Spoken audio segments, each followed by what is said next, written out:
74% of millennials are suffering from chronic, silent burnouts on a daily basis, and it is the direct result of a psychological trap set in their childhood. Welcome to this empathetic yet scientific explainer, where we're going to deconstruct this massive generational crisis through a real diagnostic lens. We're looking at the demographic that basically did everything right, the degrees, the unpaid internships, the early mornings, and yet they find themselves just fundamentally exhausted.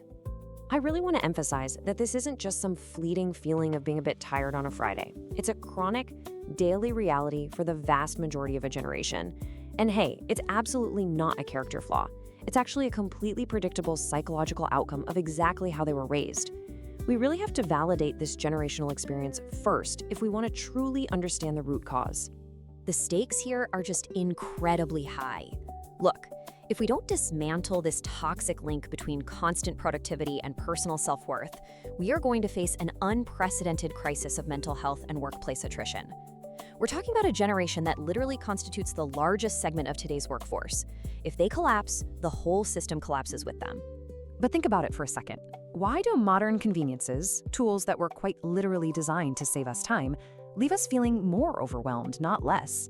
There's actually a hidden reason for this bizarre paradox. And to find the answer, we have to look right into the very fabric of our childhoods. Section 1, the childhood optimization trap. Let's see how this crisis builds straight from the hyper-scheduled environments of the 1990s. What's super fascinating here is how childhoods effectively programmed this generation to constantly seek external validation through endless academic optimization. When researchers actually categorized parental expectations, they found this really sharp divide. On one side, you have fulfillment-oriented values, things like happiness and personal growth. On the other side, achievement-oriented values, like prestige and performance. For millennials, their developmental years were heavily skewed toward the latter. Every single hour of the day was optimized. So you take a brain that's been rewired for external validation, and you introduce what psychologist Jean Twenge calls the narcissism-anxiety paradox. That's basically high confidence instilled by childhood praise, paired with just crushing anxiety when finally faced with the real world. Why?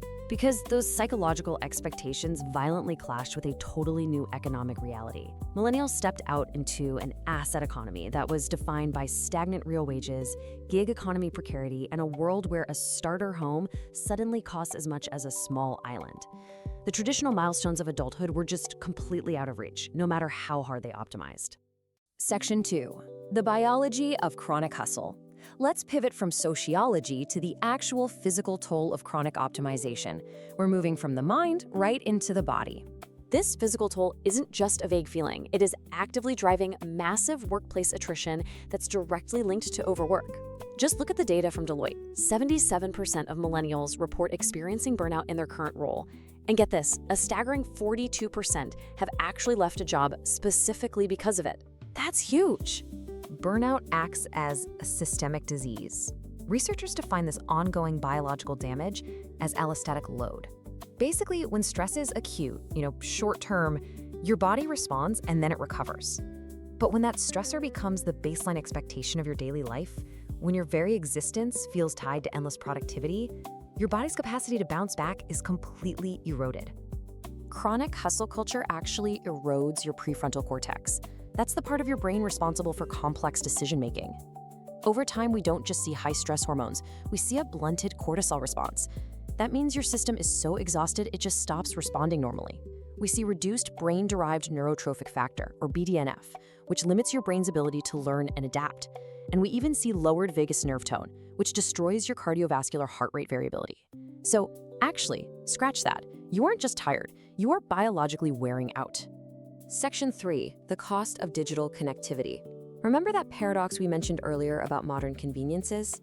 Let's examine why our incredibly connected world actually accelerates this biological damage rather than relieving it. The gig economy and modern tech have completely blurred the boundaries between work and life, creating this relentless always-on culture. This constant availability means you're endlessly context switching. You know the feeling? You're answering an email, pinging someone back on Slack, rapidly shifting over to a spreadsheet. Neurologically speaking, this just shreds your focus. In fact, it causes a documented 40% loss in productivity. But here is the real tragedy of it all. Despite being the most digitally connected generation in human history, millennials are suffering from severe social fragmentation. The displacement hypothesis shows us that digital interaction has essentially displaced the genuine face-to-face social networks that we actually need for emotional regulation. Without that community buffer, millennials are left highly, highly vulnerable to the crushing weight of their allostatic load. Section 4. Hustle culture and toxic leisure. This brings us to how corporate marketing weaponized our free time into what sociologists call serious leisure. Because working 9 to 5 wasn't enough, we had to start hustling from 5 to 9, just in case we accidentally relaxed. Take this 1977 marketing campaign from Nike's archives. It brilliantly, but toxically, framed limitless potential as an endless grind where you are just never allowed to rest. There is no finish line. It suggests this unending commitment, almost like an addiction, to constantly beating yourself. It took the sanctuary of personal fitness and warped it into just another unwinnable competition. And then came Just Do It. Emotional branding like this takes our intrinsic human need for purpose and twists it into an absolute obsession with outpacing the competition 24 hours a day. It breeds performative workaholism disguised as self-agency. You're made to feel that if you just wake up earlier, run faster, and work longer, you'll achieve greatness. It's a beautiful sentiment, right? But it has been completely co-opted to justify burning the candle at both ends. Section 5, redefining success through job crafting. So how do we systematically cure this? We absolutely must decouple our self-worth from continuous output. We need some evidence-based recalibration.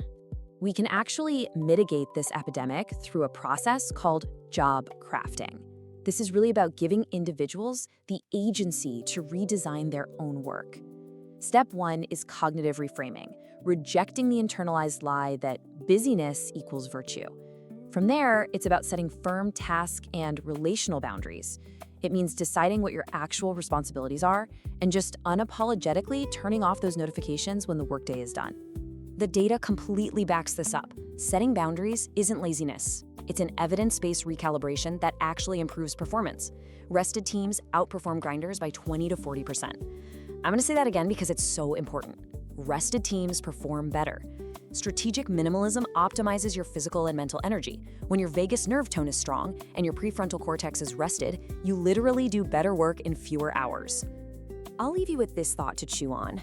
Are you simply toxically productive until you reach success? Or can we redefine success beyond infinite output? Can we build a life where our biological well-being is the actual foundation of our professional impact, rather than the price we pay for it? To discover more about the psychology of modern work and lifestyle trends, subscribe to our channel today.